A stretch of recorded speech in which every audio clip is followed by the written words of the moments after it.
ন্যাট নামে এক যুবক ছিল। তার ছিল ভালো চাকরি, সুন্দর পরিবার আর বন্ধুদের ভালোবাসা। কিন্তু তার মনে ছিল এক শূন্যতা। মনে হচ্ছিল যেন জীবনে আরও কিছু থাকা উচিত। ন্যাট চাইছিল বিশ্বে কিছু পরিবর্তন আনতে, কিছু গুরুত্বপূর্ণ কাজ করতে। একদিন কাজ থেকে ফেরার পথে ন্যাট এক সিদ্ধান্ত নেয়। সে তার জীবনের দায়িত্ব নেবে এবং নিজের সম্পর্কগুলোকে আরও গুরুত্ব দেবে।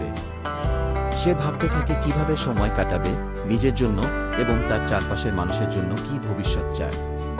ন্যাট ব্যক্তিগত ও পেশাদার জীবনে লক্ষ্য নির্ধারণ করে। সে নিয়মিত ব্যায়াম, স্বাস্থ্যকর খাবার এবং পরিবার ও বন্ধুদের সাথে সময় কাটানো শুরু করে।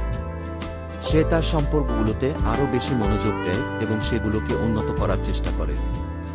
লক্ষ্যের দিকে এগিয়ে যাওয়ার সাথে সাথে ন্যাট অনুভব করে যে সে আগের চেয়ে অনেক বেশি সুখী ও পরিপূর্ণ। তার জীবনে আসে উদ্দেশ্য ও দিক নির্দেশনা। সে বুঝতে পারে যে তার চারপাশের মানুষের উপর তার ইতিবাচক প্রভাব পড়েছে। তার পরিবর্তন দেখে তারাও নিজেদের জীবনে ইতিবাচক পরিবর্তন আনতে শুরু করে। ন্যাটের মতোই তারাও নিজেদের সুখ ও সাফল্যের দায়িত্ব নেয়। বছরের পর বছর ন্যাট পিছনে ফিরে তাকায় এবং সেই সিদ্ধান্তের জন্য কৃতজ্ঞতা প্রকাশ করে। সে বুঝতে পারে যে সেই সিদ্ধান্তই তাকে আরও অর্থপূর্ণ জীবনের দিকে এগিয়ে নিয়ে গেছে।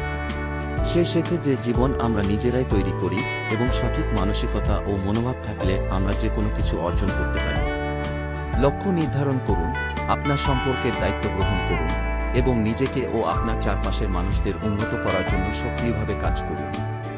আপনি এমন একটি জীবন তৈরি করতে পারেন যার জন্য আপনি গর্বিত হবেন। এবং শেষ পর্যন্ত, যখন আপনি পিছনে ফিরে তাকাবেন, আপনি বলতে পারবেন যে এটি বেঁচে থাকার মূল্য ছিল।